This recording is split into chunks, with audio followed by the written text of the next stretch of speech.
There are some places that you may visit only for a few hours in your life that, like the condition of exile for the Jew, as the rabbis of the Midrash articulated it, become deeply lodged in your soul. Exactly this week, 1 year ago, I spent 44 hours in Poland. Just 44 hours. It was a 3-day trip, but half of that was on an airplane there to Warsaw and back from Warsaw. We were on the ground for only 44 hours, first in Warsaw, then in the suburbs outside of Warsaw, and then in Lublin, a city of rich Jewish historical and spiritual significance. And then for most of that day, down along the border between Poland and Ukraine, where at that time, 3 weeks into Putin's onslaught on the people of Ukraine, on the sovereign country of Ukraine, approximately 150 refugees were streaming across the Ukrainian border, and that's just into Poland, every minute of every hour of every day. Now, I was there only briefly. My presence was, I'm sure, more symbolic than actually sustaining for the people who were in deep crisis at the time. I went with 17 other rabbis, sponsored again by UJA Federation of New York, to lend a message of support, of courage, of solidarity, and not just symbolically, but also carrying with us thousands of pounds of humanitarian aid, supplies that had been packed by volunteers working with AFYA, the organization about which you're going to hear quite a bit more in just a few moments. So I was there for less than 2 days, but the experience lodged within me. When I spoke to the congregation on Kol Nidre 6 months later, this past fall, I began my sermon by saying, I'm sitting in a railway station, and I wasn't just quoting Paul Simon and Art Garfunkel. I really felt that the present tense was the only way I could talk about the experience, because I was still, at least in some spiritual way, sitting in the railway station where at the time I was there in mid-March, wall to wall, floor to floor was covered with humanity. People grabbing snacks from vending machines, offering each other a fresh charge to plug in a cell phone, trying desperately to reach a loved one on the other side of the border with Ukraine. So I came home, but exile came with me. And here we are now, a year later. And in a sense, we've all been beaten down and battered by the knowledge that this war drags on and on and on, and that its brutality, if anything, increases and increases and increases. As I said before, the human toll measured not just in casualties but in refugees is now in the tens of millions. Of the 19 million Ukrainians who fled, 11 million have crossed back. That still leaves more than 8.5 million officially registered as refugees, with almost 5 million seeking protection in various European countries to this day. Very few have actually come over to the US as refugees, despite the government's promise to raise the cap on refugees to about 100,000, a number that is generous compared to what might have been in the past and not nearly sufficient to account for the human beings who would love to find refuge on our shores. So I came back, but a sea of humanity did not go back home and continues not to know exactly what home is. At the time, I shared with you that we were uplifted, we rabbis, by the knowledge that thousands of Ukrainians, even within the first 3 weeks, who are Jews, were able to make use of Israel's law of return and repatriate, we would say, by making aliyah to Israel. To date, Israel has absorbed within the last year close to 50,000 immigrants, the largest number in more than 20 years, 44,000 of whom come from, about 29,000 from Russia, and the other 15,000 from Ukraine, give or take. And yet, there are millions of others who are still struggling and suffering, and who sporadically speak to their loved ones if they're lucky, and countless who have lost loved ones or whose loved ones have been grievously injured. This week's Torah portion is called Vayakhel Pekudei. It's the final double portion of the book of Exodus, the book about Jewish exile. And the central image of this week's parasha is the Mishkan, or the tabernacle that the Israelites were instructed to build, where they are told if they build it, God will come. And once again, just as I said before, when the Jewish people prays for protection from God, we don't pray for a bunker, we pray for a sukkah, something that is fragile and reminds us of our own vulnerability. So too, when we want to build a shrine for God, we don't build a stone cathedral. We build a little tent. It's made out of wood and cloth and some precious metals because it's a place of honor and beauty. But it is most of all a place that is portable. The whole point of the Mishkan is that the Israelites had to build it in such a way that on a moment's notice they could pack it all up when the water ran out, when the food supply ran dry, when they had to migrate to their next oasis in the desert. That's the home we build for God. It is not a Westchester Reformed temple. It is not a beautiful building with a sense of permanence and majesty. It is humble. And that, our tradition says, that is the home where it is most suitable for our God, however you visualize God, to dwell. I'll leave you with one image before I call up a special guest who will introduce our very special guest tonight. The image that I also carried with me, I've got the train station, and I've got the many places of temporary shelter where the community of the Polish people, like many of the surrounding countries, and especially the Jewish community with whom we interacted, was providing shelter and food and supplies for people in need, refugees who would come over the border. But I also remember the first thing that a refugee saw in the temporary refugee encampment just on the other side of the border with Ukraine. And that was a tent, waving proudly the flag of the state of Israel. It really was inspiring, so much so that I think that all 18 of us rabbis were really verklempt. We were also really jet-lagged. And it was early in the morning. But I'm telling you, to see that a refugee family crossing the border into Poland, of all places, if you know anything about Poland and its significance in Jewish memory and Jewish history, you understand the irony of this. The first thing they saw was a medical relief tent run by the state of Israel and volunteers who were providing medical assistance as well as logistical assistance. To me, that tent is the symbol of all that is holy, just like the Mishkan that we are instructed to complete in this week's parasha.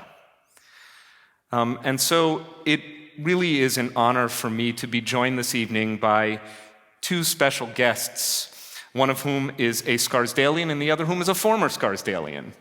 And so we're joined this evening by our neighbor, Max Grudin of Overhill Road, and he is here with his wife, Ingrid. We want to welcome both of you to WRT. Max is deeply involved both in our community and in humanitarian relief work in the effort to assist Ukraine in its time of deepest need, and has been for a very long time now as we mark this one-year anniversary of the war. Max, you have the special privilege of greeting our congregation tonight, sharing a few words, and then introducing our featured speaker, who is Danielle Butin, the founding CEO of AFYA. Thank you very much, Rabbi. Shabbat Shalom. Shabbat Shalom. This has been very tough 3 years for humanity.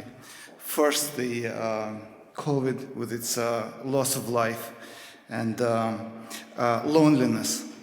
Then we had inflation and supply chain issues, and then a large continental war in the middle of Europe. So I've lived in this country for 25 years now. I'm an American, and this is my home. This is my tent. Last year, once the war started, I got dozens of calls from friends and neighbors asking me two questions. The first one is, what's going on? And the second one is, how can I help? And don't we have great neighbors? I feel empowered, and I think my neighbors put me in the driver's seat for this. So the first thing I did, I started looking for charities that help to ease the suffering. The first list I got was from the New York Times, and I posted on the local media. But then as the pledge donations got more numerous and larger, I realized I needed to do my homework. So what I did is that I called a few charities, and I realized that not every single charity is the same.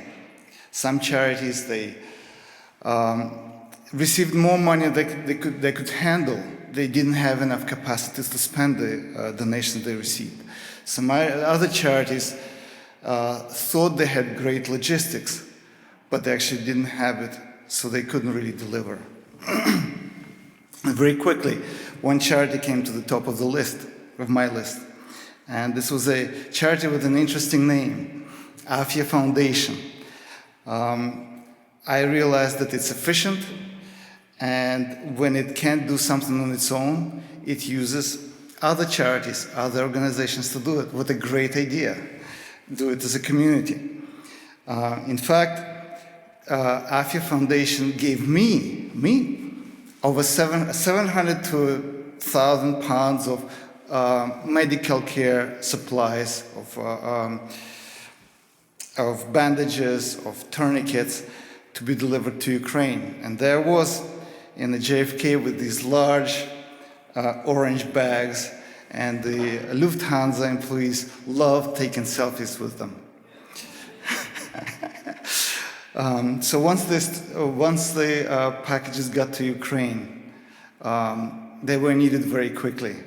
Within 48 hours of their arrival into Kiev, there was a call to volunteers who work with me that there was an air raid, there were lots of killed, and there were about 20 wounded, about 400 miles away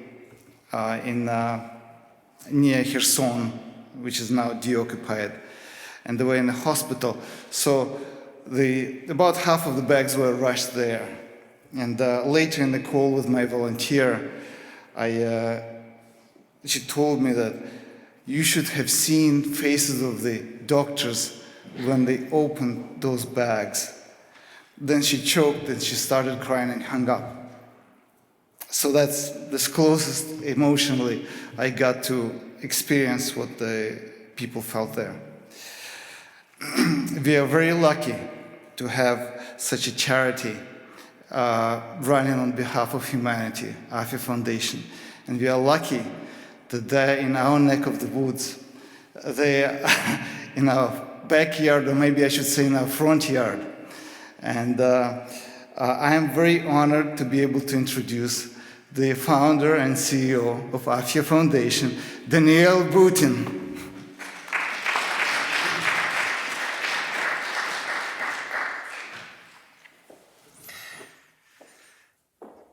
Hi, Danielle.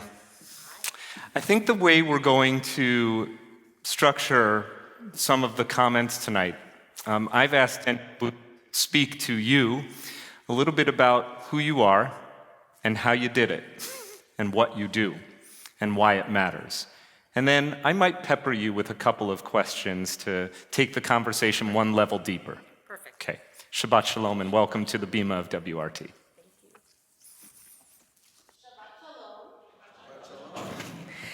Thank you, Rabbi. Ooh, I am a New Yorker who's very loud. Okay.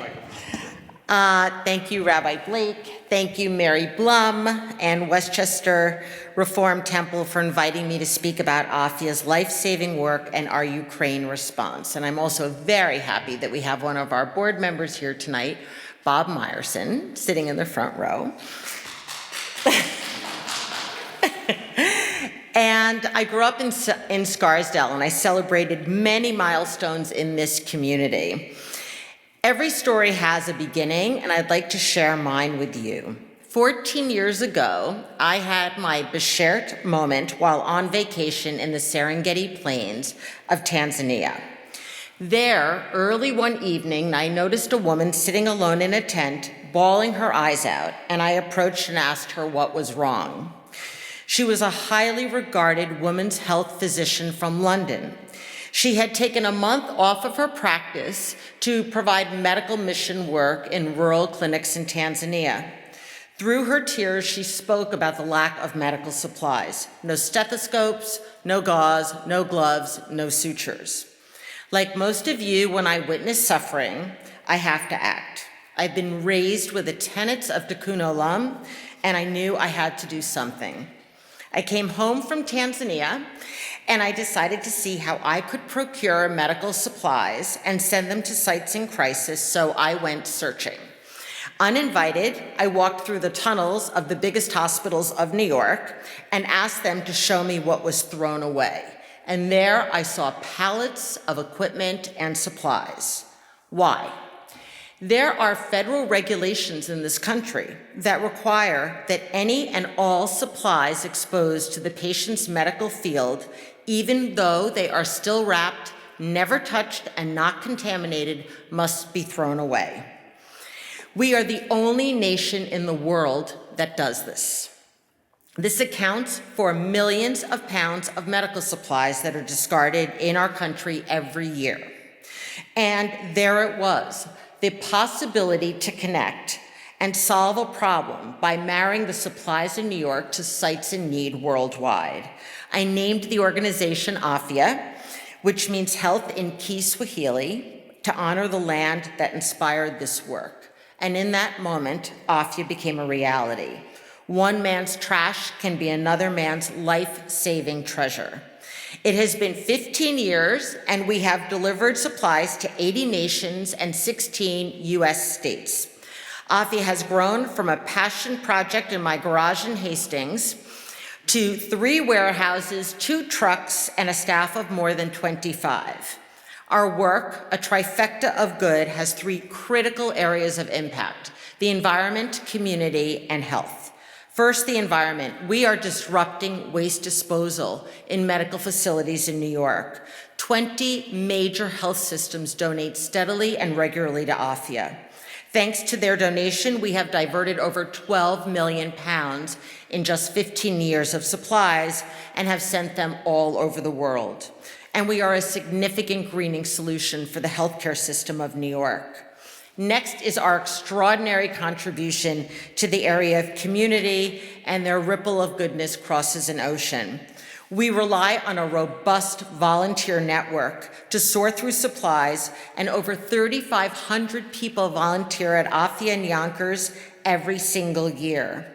We also open our doors to people who are not always welcomed at non-for-profits. We believe everybody deserves the chance to know the medicine of altruism.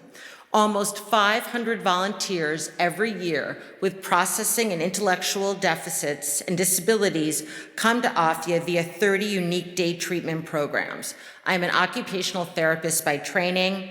I supervise over 50 graduate students every single year at AFYA, and they support these volunteers to often go on and pursue and secure work.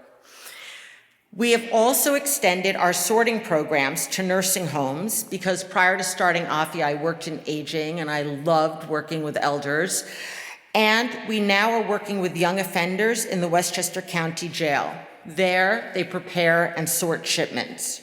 During one sorting group at the jail, I shared that the highest level of giving is when we give to those that we will never know. And I asked them how it made them feel to be a part of just that. There was a long pause, and then one man slowly looked up, smiled, and quietly responded, "I feel like a hero." At AFYA, in the giving to others is the giving to self. The ultimate objective of our work is to improve health, and I believe healthcare is a basic human right. We all come into this world with bodies, and our bodies need to be repaired throughout a lifetime.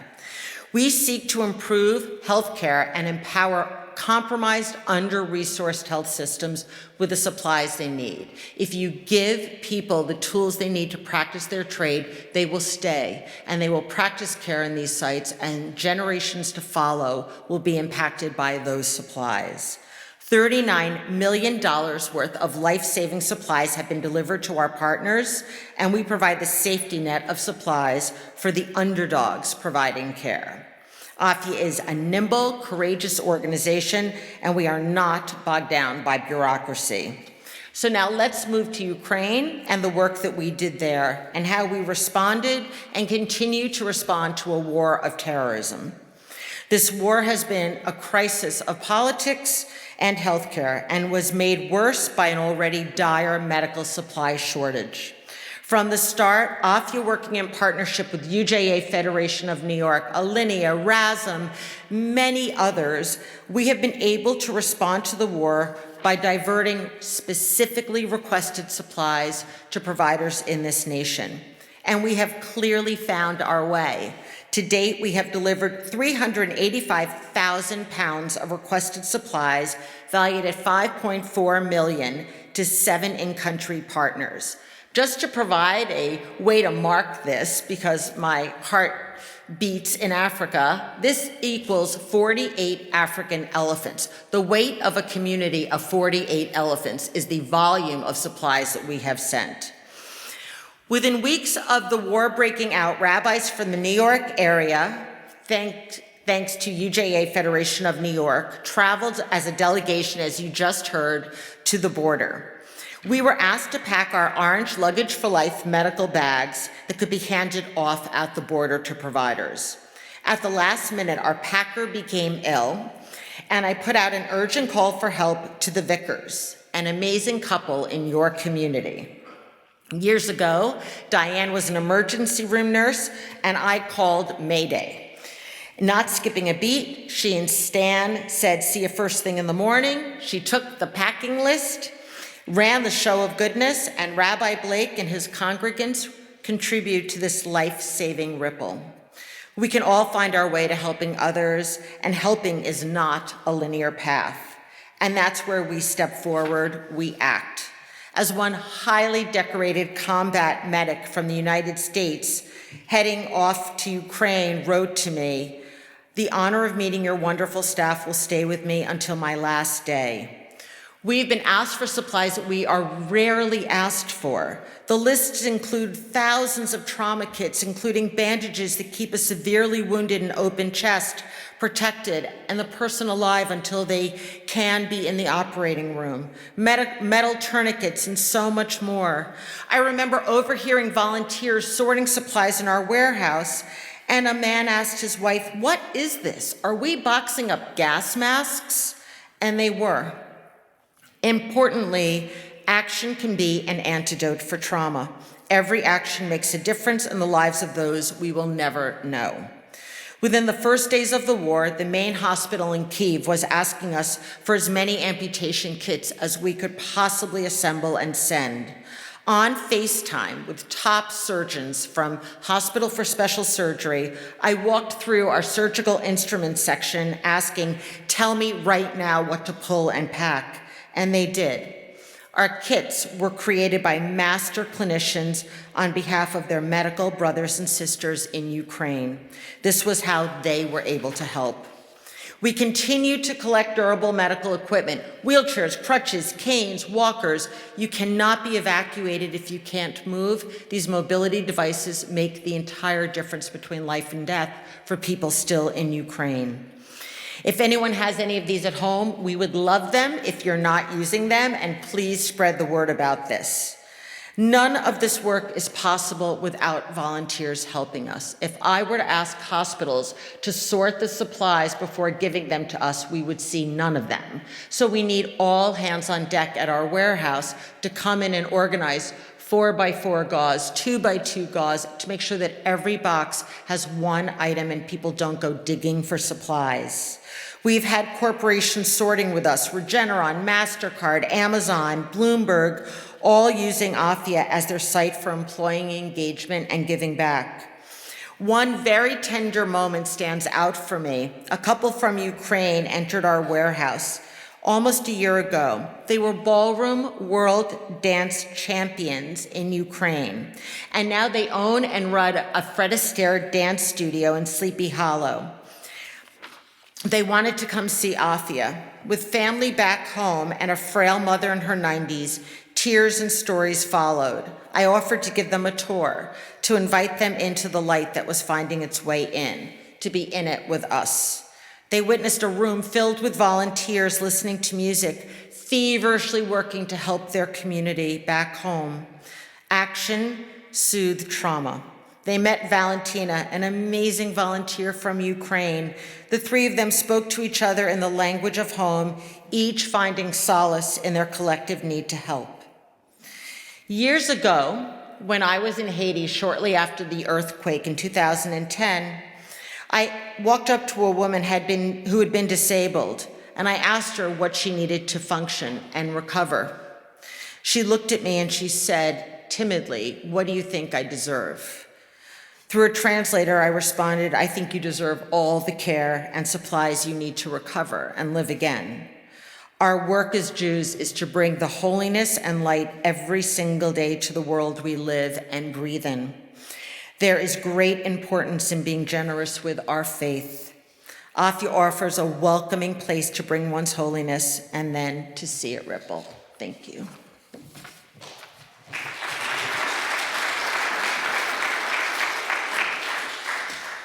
Do we want to display any images at this time? So we're just going to drop the screen, and I only want to take a few minutes, but the pictures do say thousands of words about your work and its impact. I'm going to ask you just 3 questions. Okay. And I'm going to ask them all now. Okay. Boom, boom, boom. Okay. And then you can decide how you want to respond to them. Okay. First of all, thank you, Danielle. Thank you for speaking to and inspiring our community, not just our congregation, but all who are and can be touched by this work, both those who give and those who receive. And as you taught us tonight, it's actually a little bit of both. All who give also receive something really important, which is the knowledge of what it truly means to be heroic. So thank you for that. Thank you also, of course, for the incredible life-saving work that you do and inspire. But I'd like to know, we heard a little bit about, I guess, what you could call the things that get you up in the morning. What keeps you up at night? That's the first question. Mm-hmm. The second is, I had these all prepared. What keeps you up at night? How can our community help? Mm-hmm. Like in really concrete terms, and is there an age limit? Do you need bar and bat mitzvah kids? Can they participate? So how can we help? And 3, where do you hope that AFYA will be a year from now? Oh, these are such beautiful questions. Okay, thank you. We're going to have pictures. I've got a clicker. Yep. Okay, perfect. Here we go. Okay, where do I want to be in a year? We are growing. We are doing more and more work. I don't know if those of you who are in healthcare know about Greater New York Hospital Association, and we're doing much, much more with them as a partner. And so we're taking over the building that we're currently only on the 2nd floor of in Yonkers. So we're going to be in a full building. We're actually entering the millennium, and we're going to have an inventory management system and be able to send people in real time what we have in-house. This is all miraculous for me. So where would I like to be? I would like to be a deep available resource for more partners, both during times of crisis and steadily in New York. COVID did something tragic in the healthcare system in New York. It brought to light how devastatingly unfair access to certain supplies and care is, and it really depends on your zip code, is what we started to learn.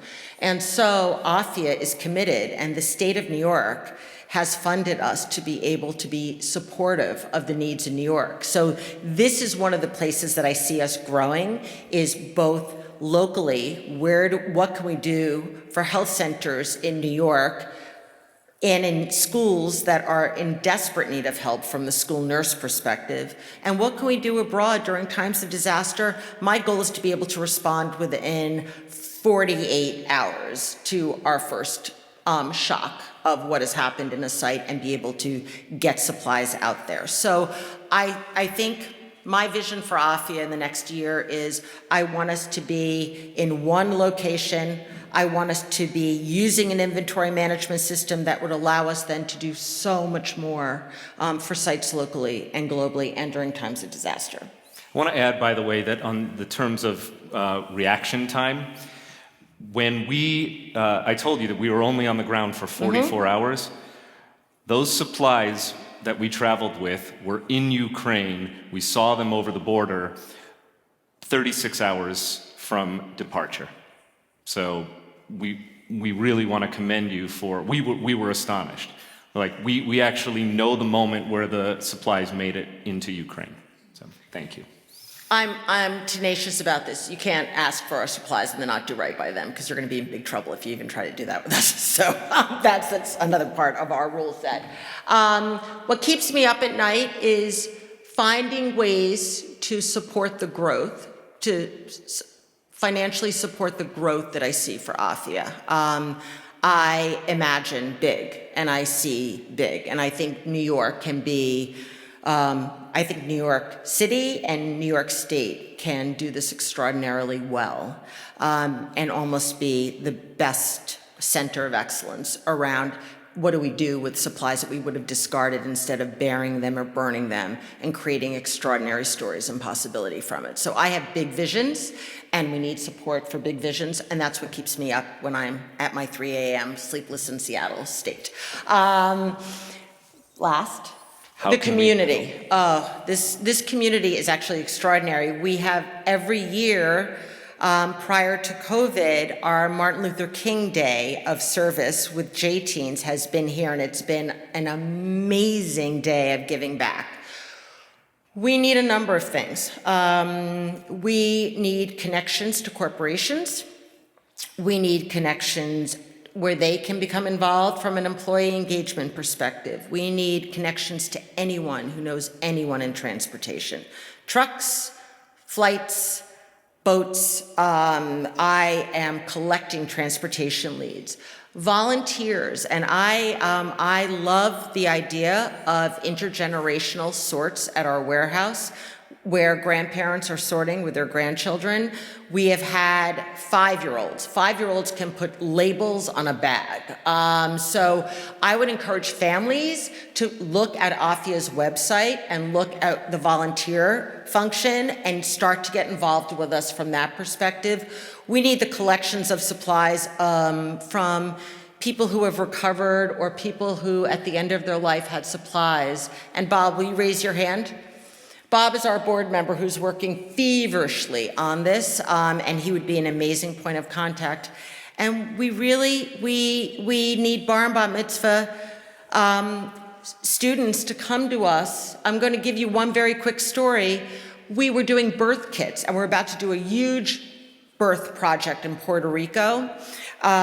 We were doing birth kits, and we were short thousands of bars of soap. And a young, fantastic bat mitzvah came to me and said, what can I do? And I said, would you please figure out how we're going to collect thousands of bars of soap for these birth kits that we have to get out the door to Ghana?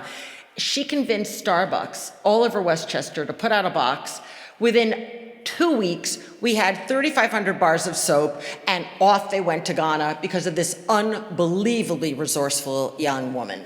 So that means that we put the students to work on very specific areas where we need help, and we always need financial support to grow and to do more of what we're doing right now. It is through the support of UJA and others that has allowed us to move from being in 3 different warehouses to taking over a building, and I would welcome and love all of you to come to AFYA and take a look for yourself. It is astonishing what we rescue. Thank you.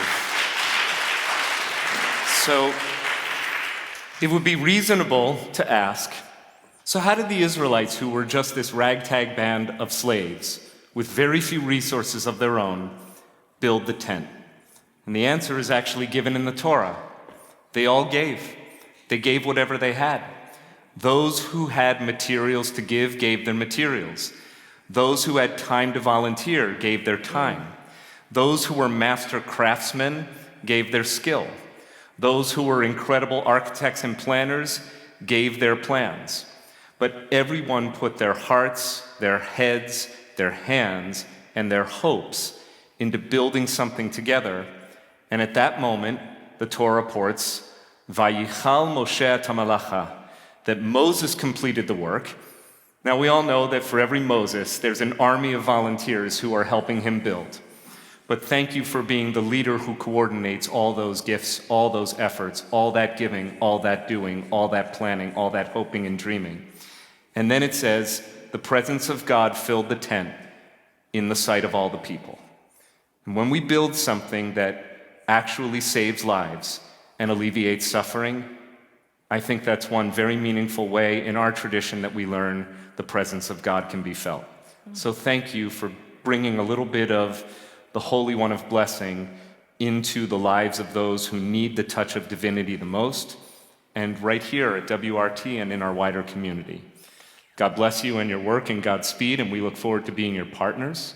I want to advise the congregation that we are building our partnership with AFYA Foundation through the support of dedicated congregant volunteers like Bob and Penny and Stan and Diane, and Mary Blum, our congregant who helped bring Danielle to the Bima tonight, and through our professional staff. Sitting in the front row next to Isaac is Sharon Stiefel, our new Director of Social Impact and Community Engagement. In addition to being very much on the ground in building this collaboration, Sharon has prepared some informational flyers that you can take to learn more about the work of AFYA Foundation. We hope you'll take them and be inspired as you leave tonight. Once again, Danielle Butin, thank you so much. Shabbat Shalom.